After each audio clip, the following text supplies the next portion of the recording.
This is Water Elemental. And this is Axis, and we are here today to talk about the League of Legends. This is an ongoing show. We like to talk a little bit about everyone's favorite MOBA-style battle game. We got a lot of cool stuff this week. Frejord patch dropped. After a month and a half. After 7 years of cold darkness. We get a patch of cold darkness, so that's pretty good. Lissandra, of course, came with that, and we're all really excited about that. Yay. In addition, there are a couple other champion reworks, which we'll be going over very soon. We also have inklings of a new champion Who uses dual-wielding guns, and he may be the first black man in this game. It's possible.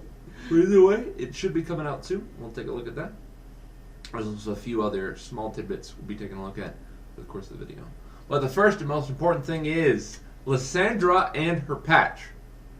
Lissandra is an AP mage with an emphasis on movement control and kind of unconventional playstyles in addition to punishingly long cooldowns. She's got a very unique playstyle among mages in the game, and I kind of like her for it, but she has a lot of shortcomings. We're going to kind of talk about that. The first big thing I realized when I play Lissandra is the fact that her cooldowns are really high and her mana costs are really high early game. And it's just kind of one of those double punching things. Yeah, her passive says every 12 seconds you get a free spell, but still that's, you know, to poke efficiently in mid lane, you're going to be having to cast spells a lot. And she's just like, throw out her spike, wait. So it's kind of you have this really long gap between poking, so you're going to be kind of losing mid lane to characters with lower cooldowns like Luxes and, you know, any sort of character with a high poke status. The important thing to note about Lissandra, though, is she's got very high damage. Now, a lot of people don't notice it because they either use their E or their W in combat rather than both together, but she's got a very high amount of damage she can put out with a Q, W, and E and an R all landing. Yeah, she's very, very powerful when you do it right. But all of her cooldowns, like we said, are very punishingly long, so it takes a little bit of effort for some people to notice that, whereas characters like Lux have kind of low ratios because they're casting spells so frequently. You know, it starts to add up very quickly, whereas with Lissandra, you're like, alright, I landed a Q. Maybe I landed an E. You're going to wait a while and land another Q. You know, it's very different in terms of mages, and I kind of like it, but I haven't gotten to play with it too much yet.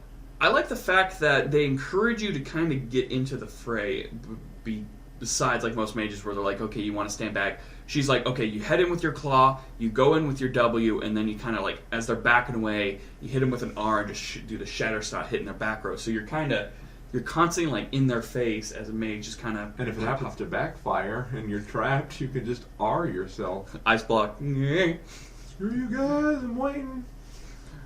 Free hourglass. It's great. It's really interesting. I've seen a lot of cool plays with that. I hope I see more in the future. Like we said, damage is very high if you make use of her spells. Cooldowns are long, so your burst can be substantial if you play your cards right. If you play your cards wrong, you're not going to do any damage at all. It kind of is getting to the point where you kind of have to rush cooldown reduction. So I kind of go for a chalice first.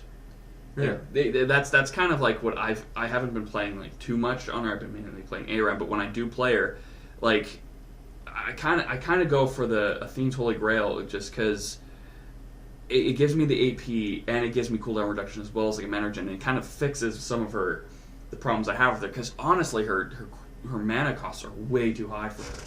So if I can just have something that kind of supplements both her cooldown and her mana, that works for me. If not, I go for Rod. See, I've been liking DFG because I just sort of ease into them with the E, drop the DFG, WQR, and that'll kill most people. Really? I think I should try that one, but just as for sustained poke, because I really love just spamming her Q. Like when that's on max cooldown, I'm just like, ugh, like shattering everywhere. See, I don't like spamming the Q because you got to get really close to use it. So I feel like I'm just putting myself at risk just spamming it. Yeah, the range on it is kind of very low. Yeah, but as an ability though, if you have minion waves and stuff, it can. Yeah, you can get that arc and just kind of. Great. It's great. That's like probably my favorite spell she has, just because it's one of those satisfying things when you can just poke. They're like, I'm gonna hide behind you. You're like, okay, I've stolen wraiths from an enemy once by doing that. Just like kind of walked up to their side of the map and just kind of. Hey, they're mine. Yeah, they were. Take that. I don't know. I'm just used to Syndra. Syndra's got that. She's got similar burst with a little bit easier harass, and she's got much longer range. So I don't know. She doesn't have that cool sort of tome ability though, and the teleport. So yeah, it's different flavors definitely. The teleport feels a lot like Nocturne's Q, so it feels right to kind of have.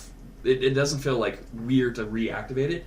It's like, okay, I know how Nocturne's skill shot works. I just have to press it again, and bam, I'm going to be over walls. The only problem I've had with it, it's never been an issue of me activating it too late. I usually activate it too early. Yeah. That's because I'm panicking, because I'm like, I gotta get out of here, Well, the one thing I know that is kind of nice is the fact that once it hits the end of the line, it doesn't just go away. It gives a few seconds. There's like an animation where the hand like is sinking down to the ground. You can still activate it during that part of the animation. So it's not just like there's that window of like a 0.5 seconds where you hit it and you have to teleport the farthest distance or you mess out. There's a few seconds where it's at the end of the line that you can pop it. And leaving platform, it's just like, okay, bye, boop. Go, let's go.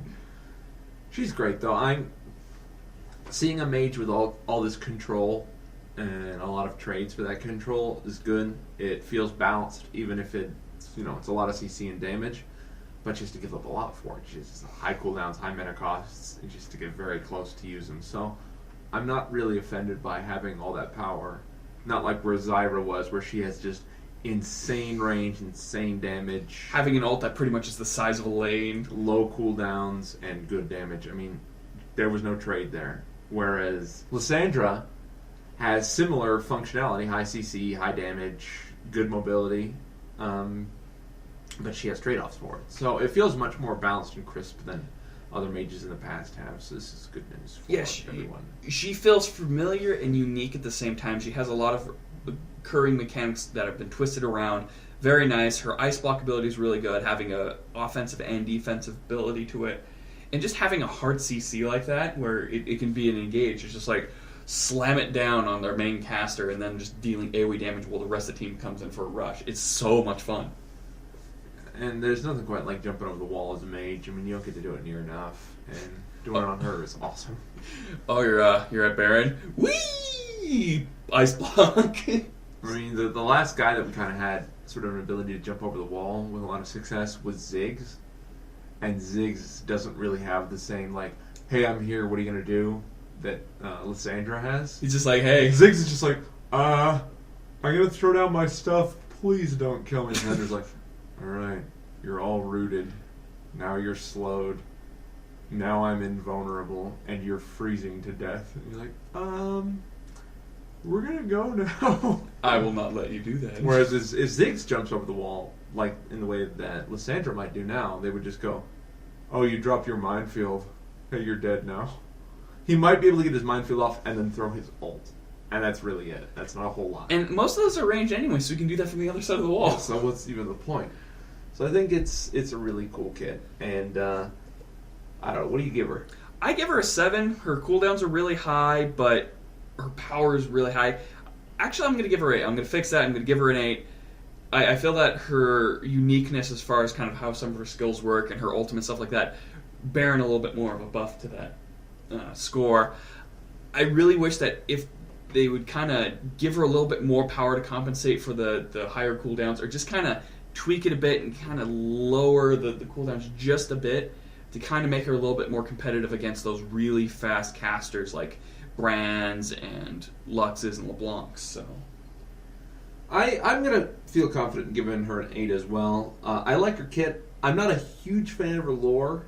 The Frejord lore has been a little bit weird, and she's just... They put her everywhere, which even though she was kind of a good character and she's kind of interesting, the fact that she attacks everyone for no reason just kind of really betrays her. Zach was eating a sandwich the other day, and all of a sudden his ice-cold beverage started to turn cold. Then out of nowhere, Lissandra freezes his drink. He must take revenge and go to the Howling Abyss.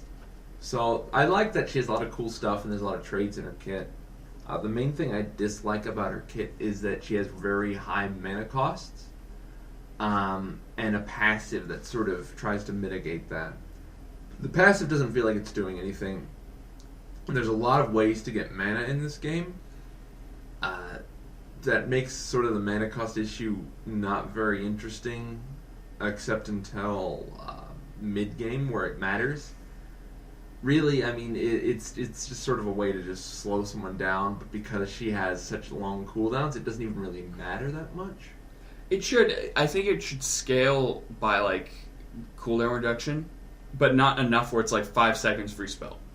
I don't think it should be that bad. I think it should, at max level, lower down to 8 seconds, and that's when it can kind of get more relevance to it. So at early levels, it's like 12, but as you level up more... Well, see, now late game, the mana costs don't even matter that much. Because at that point, you either have an Athene's or some other source of high mana region. I mean, there's no way I secure the Goddess being viable on her. But. No, I looked at that and I'm like, there's no way, not with the high cooldowns. Like, if you're constantly spamming stuff, you may barely, at like level 17, just hit 750. That's if you're... But late game, you're usually going to have a Chalice or blue buff up on you at all times. Yeah. And so the mana costs don't even matter. So passive is just useless. Except for like the first maybe 10 minutes, 10, 15. So I don't know. I don't appreciate that part of her kit, but everything else is pretty solid. It's fun. It's unique. And I think there's going to be a lot of play with her both as a support, sort of as a disruptor, and she more than has the ability to be a burst mage with her ratios and the amount of damage each of her spells do in conjunction. So yeah, looking forward to playing her more. I can't wait to see what pros do with her. I want to see her play by pro and just see her just destroy. She's a lot like Orianna in terms of... Well, I shouldn't say that, but she's nothing like Orianna. No, There's no other mage out there right now with her sort of control. And so it's going to be really difficult for people to really hammer her down when she can go, hey, your whole team's rooted. Hey, your whole team's slowed. Hey, I got away from your whole team. Hey, I'm invulnerable. Or one of your teammates is going to get obliterated. There's no other champion or mage like her right now. And so she can be played mid or support and be lethal in both roles. So I'm just excited. Me too. Along with Lissandra was, of course, the new Howling Abyss map and the Fjord. They focused a lot on changing certain mana costs, cooldowns, and bug fixes, but there are also a lot of changes to certain champions we all know and love. Sejuani and Trundle were the face of these remakes that came with that. They got their lore change. We've been complaining about it for a while. Trundle mostly unchanged except for a few small effects. Sejuani got a kit overhaul with a lot of old stuff from her kit and a lot of new stuff. I'm not a huge fan of it, but we'll talk about that probably next week when we can kind of go over Sejuani in depth. We don't want too many reviews or else that's just going to be like a 45-minute long episode. Indeed. But the main things I kind of noticed, Udyr got a lot of love, a lot of nerfs for characters like Zed and some other assassins. Thresh got hit as an AD. Well, they moved around his abilities to make him more, if you want to spec into this skill, you'll do damage. If you spec into this skill, you'll get CC, and this one, you will get your utility. So they kind of make him more focused in terms of your selection rather than going, you get utility and damage. Instead, you get damage, utility, CC, CC.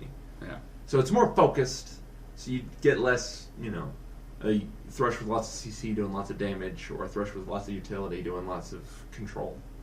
So I think that's good and bad, It's weird having a character meant for support being like a massive AD character that's able just to blitzcrank. And they didn't take that away from him. Yeah. They just put it on a different skill. They kind of move things around like they did with... who did they do that with, where they moved passives around? I know exactly what you're I can't remember it either. We'll come up with it later. But anyway, lots of cool stuff, guys. Check out the patch notes. Things that came in addition. ARAM matchmaking with the new reroll system for that. Very cute. Very nice. Like, I've had to reroll only a couple of times, and when I had, it was like characters like Karma and stuff, and our team was all AP, and sometimes the luck of draws are really great, sometimes it's not. I've had a whole AP team. I've had people play characters the wrong way from what you need. So people are either playing really try-hardish, or other people are just, they don't understand the concept of ARAM and then just kind of ruin the game. So we're going to get those people for a while, but they're going to get weeded out pretty quickly. Yeah, I mean, I like ARAM, I do. Having it at a convenient state is great. Is great, but I think the problem with it right now is since it's new, a lot of people are trying it. That maybe they aren't familiar with what it means, so they get really upset at a loss or the team comp, and it's just an ARAM. It doesn't matter. Or they get really cocky if you get a team that's involving Thresh, Blitzcrank, Master Yi. I've had a team like that where those three are on the team, and then they're like, "Oh, you guys are scrubs." I'm like, "How are we supposed to stop this?" It's just people getting arrogant or upset. It's just silly. I just shrug it off. I just like, it's ARAM. It's not ranked. Who cares? Yeah, even if it was ARAM ranked, like that would ever happen. I hope it doesn't. But why would you get worked up about it? Bro, you're not playing to the meta. It's ARAM. But it's very fun, guys. I recommend checking it out and earning some reroll points so you don't get stuck playing Skarner in an ARAM. In an all-range team. I'm trying to decide if Skarner or Rammus is worse. Skarner is pretty bad, but at least once you hit 6, you can kind of like flash pull and just sort of skitter away. Rammus, you're just like, alright, I'm going to flash and taunt. And run. I can't really run, so I guess I'll just die. It's sad. Next week we'll have a vote up on the Facebook page on your least favorite champion on ARAM. APE.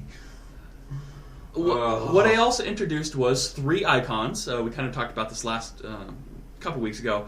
They have 3 icons. One of them resembling Ashe, Lissandra, and then one They're actually the banners for their tribes. Yeah, they're 3 tribes. And so we kind of talked about this. How this works is you choose a tribe who you want to represent. You just select it with your summoner icon. Yeah. And when you win 10 games, that icon becomes permanent. The downside is you can only choose one icon to keep after the event is over.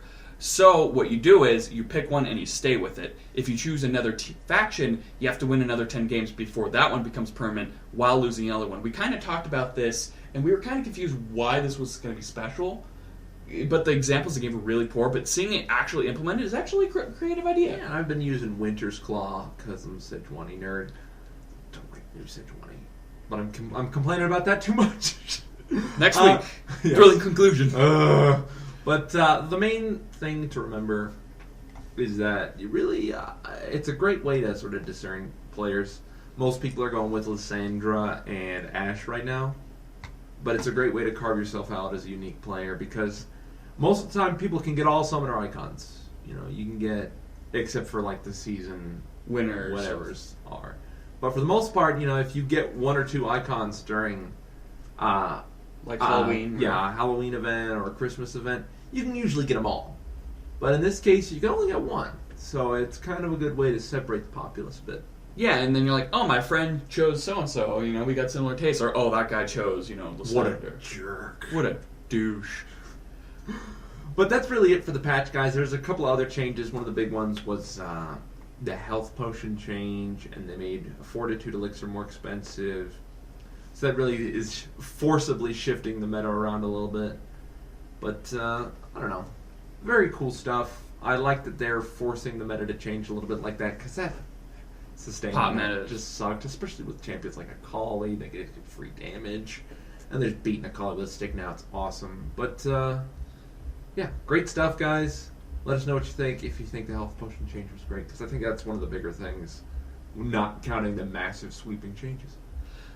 Coming up for some new news on the PBE as well as some files dug up, we have a new champion concept art that was found on the files. His name is Lucian, and he is the Gun Templar.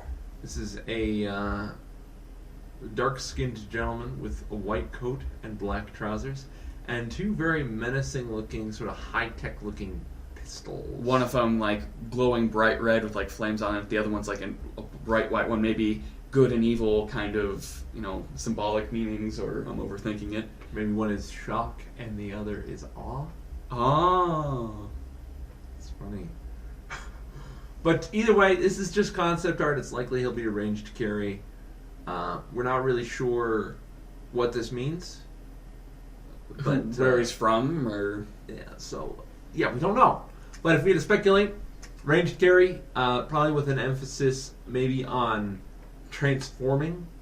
saying like I'm using my good gun into using my evil gun, or maybe having like different things. Like it's a toggle. Like if you toggle it one way, he's using evil as a primary shooting, and if he switches, he's using light as a primary. So maybe like bad would deal physical damage, and then switching with light would give you magic damage or something. That'd be kind of interesting, having a character that could switch between melee or physical and magic damage on the fly. We haven't had something like that where he'd kind of be skill of all trades, where someone would be like, well, I'm going to be stacking all armor. Kind of like that. Kind of like that, but barely. But she deals mainly magic damage with her AoE. But he would be like, okay, they're stacking mainly AD damage or AD armor now, so just switch into magic damage, where it wouldn't be like a full damage increase, but if you're like specializing in AD, like half that would go to the AP damage ratio, and then you would have like skills where he. Well, I get 100% physical, but if he switches, it's like 80% magic.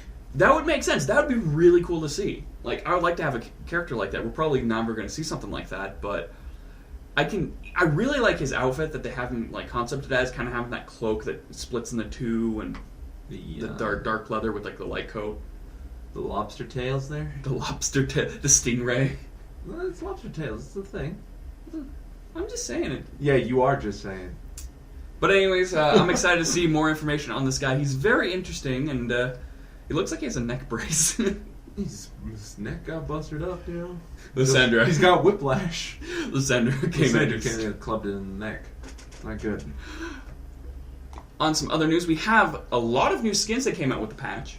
This is, of course, the skin for Lissandra, the redstone. Then, of course, we have Black Frost and Navy. This is a legendary tier skin. A lot of different voice acting work, Black Ice kind of theme going around the fact that Lissandra has the same colored ice and stuff. Mm-hmm. And what do you think of the skin? I'm kind of impartial right now. I hadn't seen it in game. I've seen a couple of Niveas. None of them have had it yet, but I haven't heard the voice yet.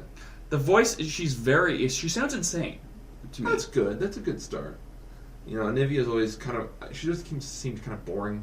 You know, I'm ice and a bird. And immortal. So I'd like to see more cool stuff with that, and if it elaborates on her and makes her spell looks good, I have no complaints. Her wall looks a lot better, and it's more distinct too, so you know where it kind of ends. We also have Ice Drake, Shyvana, and Runeguard Volibear, but we talked about these both a bit, but I've actually seen Shyvana in-game, and it looks fantastic. People love this Shyvana skin. I've seen it all over, and the glowing looks great. The particle effects on her spells look fantastic. The Volibear one, on the other hand, looks similar to his Armored Bear skin a bit. Like, it's got more detail to it, but it just reminds me so much of that other armored skin. It's just kind of like there's nothing to distinguish it. Yeah, I mean, the lightning effects are a little bit cooler. Darker blue. Pardon the pun, but I don't know. It's not a great skin, but if you're a big Volibear fan and you want something unique, maybe watch a video of this one first before you pick it up. On the PBE, we also have more information on the Taipei Assassin skin, and we actually get to see some semi-rendered models of them on surrender20.net. They pulled up a lot of files for them. Mm-hmm. Go check them out. But they're looking a lot better in-game than they do in the splash art, which is actually kind of strange. Yeah, I mean, the splash art made them look, they're unique, but they looked a little bit, cutesy. We put a shirt on Mundo. But they look a lot better in-game, and they're actually relatively cheap on the PBE. $7.20. Which is to be expected, but that's not, we can't really see what they're going to be on release. So keep your eyes open. They might be cheaper. They might have a different tier for them just because they're promotional skins. I'd like to see that, but who knows? I wonder how long they're going to be around. If they're going to be around only for, until the end of Season 3 when the new winners are announced, or if they're going to be around for like a month. But it's interesting. If anything, I'd recommend picking up Shen and Nunu. Those are the ones that are looking kind of spectacular compared to the rest. I like the Ezreal one with the foam finger. Yeah, that's true. He actually doesn't look as dumb as normal. The Mundo one, the animations don't look right with the cup. Like, it's still a PB, but just like... He's thirsty. Like, when he throws it, the cup doesn't look right. It's weird. You don't look right. You don't look right. I know. Another interesting thing that's coming up, they're cleaning out a lot of old names, and they're putting the names change thing on sale. If you haven't played between January 1st of last year, mind you, and May 12th, your account will have its name taken away. and it'll be put out for the general public to be used. And on May 26th, there will be a sale in place where some of the name changes will cost $650 RP instead of their normal price. So players will be able to pick up some of those old names that maybe older accounts aren't using anymore, and it'll be great fun for everyone. You'll be able to wipe away your old name of XX Pony Lover XX. XX Ponzors 223. Hey, that might actually be available now. I might actually want that. This is Water Elemental. And this is XX Ponzors 223. Might make it pad out the show a little bit more, I think. Add like 2 minutes just by names. What do you think about that? XX Ponzors 223? You know, as a big fan of XX Ponzors 223. But yeah, guys, May 26th is when the sale goes through, and the cutoff date for logging in is May 12th. So if you haven't played in a year and a half, and you're still watching this show, why don't you just go and play one game, maybe? Just go play a game. Yeah. Just go play a game. But as far as major stuff, that's really about it, guys. We're going to be moving on to our own section, guys. Our first question this week comes from Mestre12. He says, do you guys plan to stream League of Legends or any other games? We've tried it in the past. We did a couple of experiments with it. We had a lot of technical issues. The equipment's really expensive. You gotta consider. Like, if you want it to actually look good, which is what we want to kind of do, it's pretty expensive. Like, it's $150 for some decent streaming software. Plus, Water Elemental suffers extreme spectator anxiety. If he knows someone's watching him, he shrivels up and he sweats. And I start screaming at people. This is serious. Like, when people are watching me, I get very frustrated. I just take my clothes off, which I don't think anybody wants to see. Late night with Spastic Gaming. Ooh. Tune into the stream at 9 in the morning. Now, my performance is very varied, so I feel like I would just disappoint a lot of people. But we could certainly try. I sometimes just flick on Fraps when I'm playing a new game and try and get some cool footage that you guys might like to take a look at. But as far as streams go, I think it's possible for us. I mean, we're pretty quick on our feet. We're able to keep people entertained, but I don't think it'll be happening anytime soon unless there's a massive demand for it, which, I mean, if the audience speaks, the audience speaks, but... If anything, what we might do is we might just continue on with him and I playing games, and we'll just record it and kind of condense it down, but streaming is just one of those things I don't have the time for to sit down and just constantly stream for a couple hours. I would hate to just be able to stream for like an hour and then have to go. My main problem is keeping entertaining on like a Let's Play. That's what I want to keep trying to do, but the Let's Plays I do, I kind of run out of material after like 7 or 8 episodes. I'm like, oh god. 7 or 8 minutes. Hey-oh. No, I'm working on trying to get some more stuff out there, so. Oh, I'm kidding. You're great. You hurt my feelings. See, guys, we're not funny. This is what happens. We're not funny alone or together. We argue when we're together. That's what we do. How dare you punch my screen? We're still going on about this. But that's really it for questions this week, guys. We're running kind of long, so we had to kind of condense it. But we love questions. If you have any questions about us, about the show, about League of Legends, about MOBAs, about games, really, feel free to ask away. Post your comments or questions in the comment section below. Send it to our email, spasticgaming@gmail.com, or post it on our new Facebook page. Keep up to date with everything, like the fact that we had to postpone it because Axis got the Plague of Death. I was a little bit sick. My throat still kind of hurts, but I'm doing all right. But otherwise, it's been Axis. And Water Elemental. And I'm Winter's Claw. What are you? Lissandra.